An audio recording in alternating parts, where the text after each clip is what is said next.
Los aplausos por la inauguración de mi hermana aún resonaban cuando su voz los interrumpió bruscamente.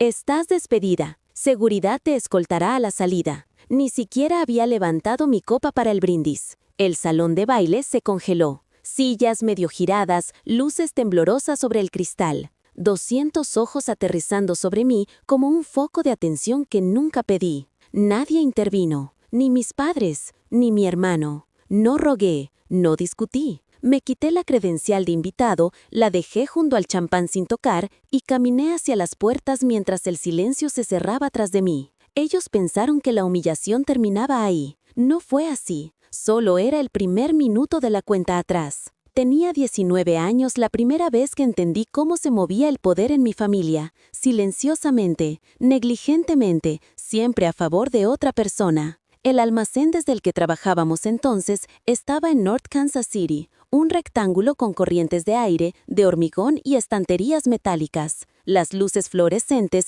zumbaban sobre nuestras cabezas, parpadeando lo justo para irritar los ojos. Mi padre estaba de pie junto a una mesa plegable, sosteniendo un contrato que prometía un salario con el que ninguno de mis amigos podría soñar. «Tómalo», dijo, ya girándose hacia una pila de informes de envío. Mi hermana Vanessa estaba detrás de él, haciendo girar las nuevas llaves de la oficina como si se las hubiera ganado. Tenía 21 años, ruidosa, fotogénica, siempre la invitada a posar para las fotos de los inversores. Eché un vistazo a la cifra del salario, luego a los márgenes, donde alguien había dejado manchas de tinta de impresora. «Quiero capital en su lugar», dije. Papá no levantó la vista. «Toma el salario, Cheryl, es estable». Pero la estabilidad nunca me había impresionado. La propiedad sí. Deslicé el acuerdo de media página que había redactado por la mesa. El papel parecía embarazosamente delgado comparado con el contrato brillante que tenía en sus manos. Suspiró, cogió un bolígrafo y firmó sin leer.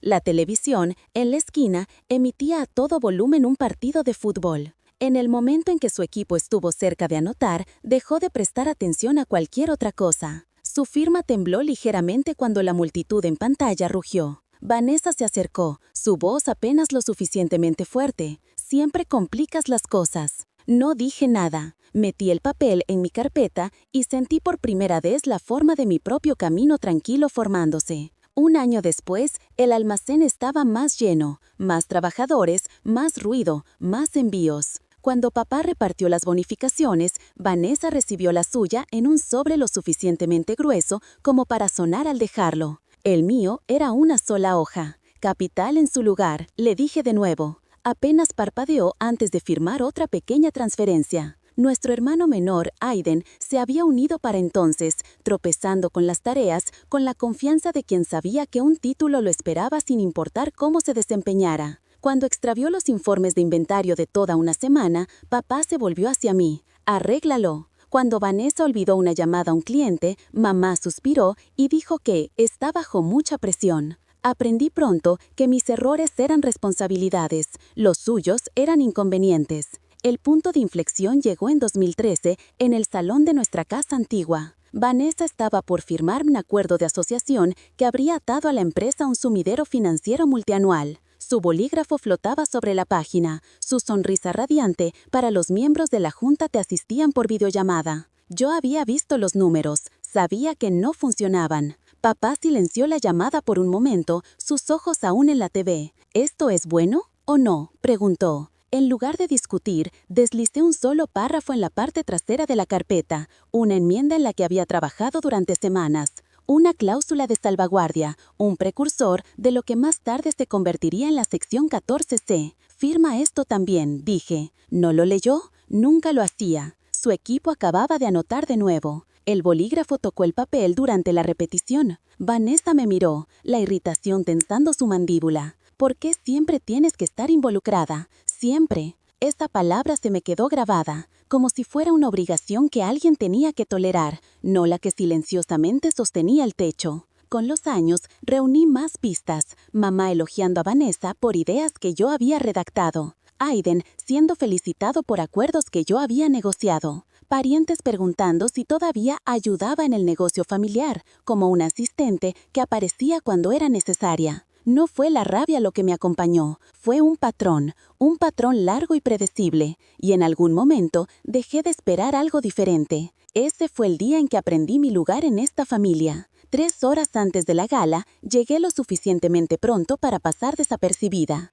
El personal del salón de baile todavía ajustaba los números de las mesas, pulía la cubertería, ensayaba las señales de iluminación para el gran momento de mi hermana. Mi nombre no estaba en ninguna de sus listas. Revisé 2 veces solo para asegurarme. En las pantallas que proyectaban el programa de la noche, el rostro de Vanessa aparecía una y otra vez, nuestra nueva CEO, su sonrisa radiante bajo el suave filtro dorado. Aiden estaba a su lado en la foto, etiquetado como vicepresidente de ventas. Sus títulos se mostraban en letras blancas y negritas debajo de una línea que decía representantes de la familia fundadora. No había ninguna mención de mí, ni cofundadora, ni socia, ni nada. Un coordinador técnico se acercó con un portapapeles.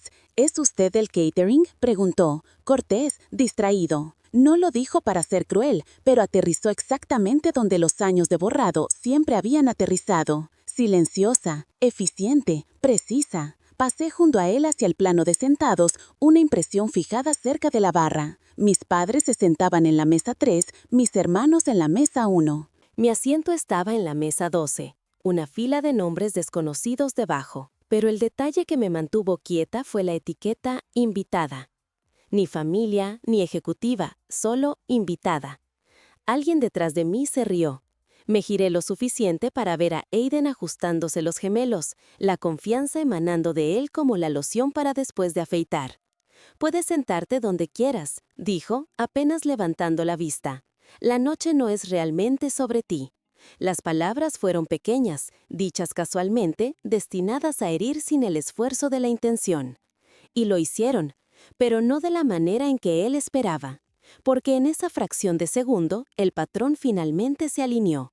Las miradas de la infancia, las exclusiones adolescentes, los desaires adultos, los tratos no reconocidos, las firmas que nunca leían, los títulos que tomaban, el crédito que absorbían. Todo encajó en una única y sólida verdad. Había sido borrada mucho antes de esta noche. Esta noche era simplemente la versión pública. Miré mi credencial, Cherry Lawson invitada, el laminado frío contra mis dedos. Me volví a pasar el cordón por la cabeza y lo dejé reposar sobre mi clavícula, como un recordatorio de exactamente dónde creían que yo pertenecía. Aiden esperó una reacción, un ceño fruncido, una protesta, quizás una broma. Pero yo solo exhalé por la nariz, lenta y controlada. Así que solo sonreí. En el momento en que las puertas del salón de baile se cerraron detrás de mí, el ruido desapareció como si alguien hubiera bajado un cristal entre la celebración y yo. Afuera, el aire de Kansas City traía los primeros indicios de lluvia, fresco, metálico, constante. No miré hacia atrás. El eco de los aplausos, el brillo de los candelabros, la imagen de mi hermana levantando su copa de champán, todo se disolvió mientras mis tacones golpeaban el pavimento con un ritmo limpio e ininterrumpido. Llegué a mi coche, la Tajo negra esperando bajo las luces del pórtico. El motor arrancó con un suave zumbido, un sonido mucho más estable que el pulso de mi cuello. Por un momento me quedé quieta, las manos en el volante dejando que el silencio se asentara. No había dolor ni ira, solo claridad, nítida y decisiva. 3 horas, eso era todo lo que necesitaba. El viaje a casa atravesó largos tramos de autopista, parches de asfalto mojado reflejando las luces de la calle como cristales fracturados. Mantuve la radio apagada. No había nada que necesitara escuchar excepto los suaves clics del intermitente marcando cada decisión. Cuando entré en el garaje, el sensor de movimiento se encendió, proyectando un cono de luz blanca sobre el banco de trabajo y el portátil que había dejado cargando desde el amanecer. No entré en la casa, no me cambié de ropa, no me senté. Coloqué el portátil en el capó del coche y lo abrí con la misma calma que había usado al poner mi credencial junto al champán. La pantalla se encendió al instante. Mi cara desbloqueó todas las carpetas. Todo estaba ya dispuesto exactamente donde debía estar, preparado mucho antes de que ellos imaginaran que podrían necesitar temerme, o, más exactamente, temer el sistema que habían ignorado. Abrí una carpeta etiquetada Continuidad. Dentro había documentos que abarcaban 16 años, transferencias de propiedad, acuerdos, correos electrónicos archivados, notas de reuniones de la Junta a las que nadie más asistió, contratos que firmaron sin leer, cláusulas aceptadas durante los cortes comerciales. Un mapa de consecuencias creado no por venganza, sino por costumbre, por necesidad, por el simple hecho de que alguien tenía que proteger los cimientos mientras ellos perseguían el protagonismo. Inicié la secuencia, escribí, adjunté, archivé, envié. El envío masivo de correo electrónico cifrado fue el primero, a cada miembro de la Junta, incluyendo a la señora Cole y al señor Rivera, quienes siempre prestaban atención cuando los números no cuadraban. Luego, al señor Whitman, el presidente que leía más rápido que nadie que hubiera conocido. Y finalmente, al señor Grant, el abogado, que nunca subestimaba un documento silencioso. A continuación, solicité el servicio de mensajería. Los paquetes que contenían los últimos expedientes, sellados esa mañana, solo necesitaban un clic para activar la recogida. 14 minutos. Esa era su ventana de llegada. Observé cómo comenzaba la cuenta atrás, un círculo azul que se estrechaba en la pantalla. Actualicé el portal de votación, el que había construido años antes, mientras depuraba software de recuperación de desastres de la empresa. Interfaz limpia, colores mínimos, sin posibilidad de manipulación. Los números en la parte superior, mi porcentaje total, permanecían donde siempre habían estado, silenciosos, no anunciados, intactos. La segunda hora transcurrió sin ceremonia. Trabajé sin pausa, cada movimiento deliberado, verificando fechas y horas, confirmando firmas, asegurándome de que la cláusula que había añadido después de que Vanessa casi firmara esa desastrosa asociación permaneciera archivada en el lugar correcto. Así fue, la sección 14C, enterrada profundamente en los estatutos, activada bajo una condición específica. Si un ejecutivo sin capital tumbaba a un accionista mayoritario sin la aprobación unánime de la Junta, el control revertía instantáneamente. Ellos mismos me habían entregado 16 años de decisiones, todas convergiendo en una única ruta. No venganza, sino estructura. Cuando el documento final se sincronizó, cerré el portátil a medias, aún no lista para apagarlo completamente. El sonido de la bisagra deteniéndose a mitad de movimiento se sintió como un aliento contenido. Pensé en cada vez que había arreglado sus errores, cubierto las pérdidas, reconstruido los números, suavizado las grietas que dejaban atrás.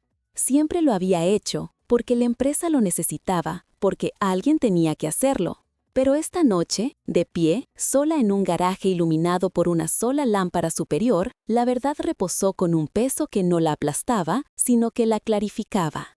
Esta vez no arreglaría lo que ellos habían roto. Dejé que el portátil se cerrara. El sonido resonó suavemente por el hormigón, definitivo y calmado, una línea trazada con precisión en lugar de ira. La cuenta atrás continuó sin que yo tuviera que observarla. 3 horas después, la gala aún brillaba como si nada bajo su superficie hubiera cambiado. La música se diluía en el aire, del tipo que llena el espacio sin significado.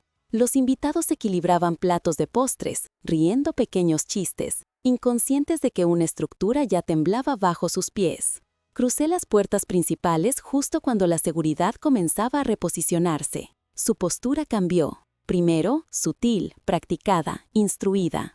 Un guardia bloqueó la salida oeste, otro selló el pasillo de servicio. Sin urgencia, sin teatralidad, solo procedimiento. En la mesa 1, mi hermana hizo una pausa a mitad de una risa. El teléfono de Aiden vibró en su mano, luego el de los primeros miembros de la Junta. El señor Whitman se levantó de su asiento en la parte delantera de la sala. Su expresión no cambió, pero sus ojos sí lo hicieron. Un cambio de foco nítido. El tipo de cambio que alguien hace cuando la información se ordena en claridad. Se ajustó el puño y asintió una vez a seguridad. Cerraron las puertas restantes. Nadie podía irse. Los murmullos comenzaron, suaves, cayendo como lluvia antes de una tormenta. Una mujer en la mesa 6 revisó su teléfono, entrecerró los ojos y se lo pasó a su marido. Alguien más susurró, ¿esto es real? Otro, ¿por qué ahora? Las luces se atenuaron un nivel, un suave desvanecimiento orquestado por el equipo técnico, activado por el programa que yo había construido años atrás. El proyector cobró vida y la pantalla de 60 pies detrás del escenario se iluminó con un solo título. Reunión de accionistas de emergencia, sección 14C activada. El aliento de Vanessa se cortó de forma audible, lo suficiente para que los invitados más cercanos se giraran. Escaneó la sala, buscando a alguien que contradijera lo que estaba viendo. Papá, mamá, Aiden, cualquiera. Pero todos estaban mirando sus pantallas, los teléfonos brillando con los expedientes sellados esa misma mañana. Caminé por el pasillo central, la alfombra absorbiendo cada paso. Sin séquito, sin dramatismo, solo el silencio abriéndose a mi alrededor. En el podio dejé mi portátil y lo abrí. El portal de votación se expandió por la enorme pantalla detrás de mí, su interfaz blanca dura contra la tenue iluminación dorada. Buenas noches, dije con voz nivelada. El micrófono la llevó limpiamente. Bajo la sección 14C, el control revierte al accionista mayoritario. Se ha presentado una moción.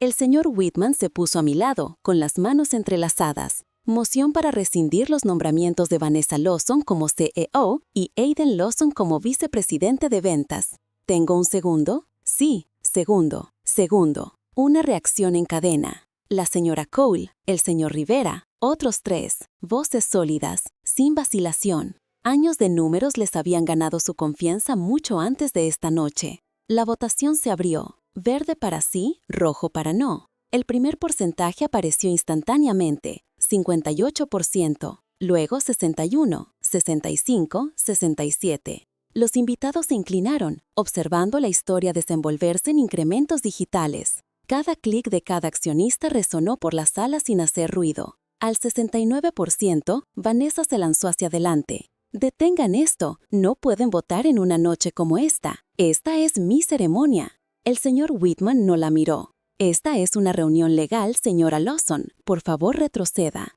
Aiden intentó otro ángulo. Cheryl, vamos, esto es familia. Esto es estructura, dijo el señor Grant desde algún lugar cerca de la mesa 4, levantando su teléfono. Y es vinculante. El número subió una vez más, 71%. La barra se volvió verde sólido en toda la pantalla. Un silencio se extendió como una ola lenta. Alguien dejó caer una cuchara. Una copa de champán se inclinó pero no cayó. El cuarteto de cuerdas se detuvo a mitad de nota, los arcos suspendidos en el aire. El señor Whitman habló primero. La moción procede con efecto inmediato. Vanessa miró fijamente la pantalla, como si pudiera obligar a los píxeles a reorganizarse. Esto es un error. Nos tomaste por sorpresa. No respondí. Hice clic en la siguiente diapositiva, el anexo prefirmado que confirmaba la ejecución de la transición. Las cláusulas eran simples, fácticas, sin comentarios. Un jadeo se elevó desde algún lugar cerca del centro de la sala, luego otro.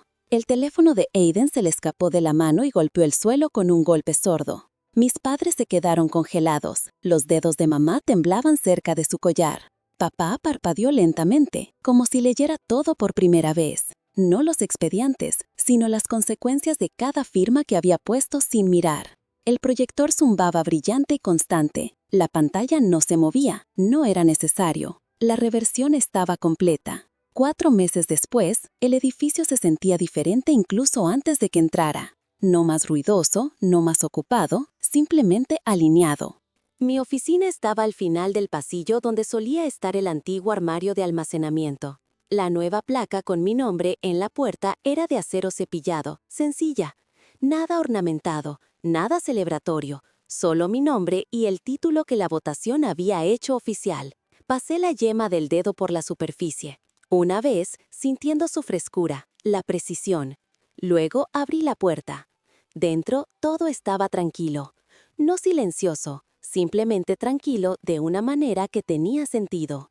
El zumbido del HVAC, el leve clic de alguien escribiendo al final del pasillo, papeles apilados como a mí me gusta. El salvapantallas de mi monitor cambiando a través de colores apagados.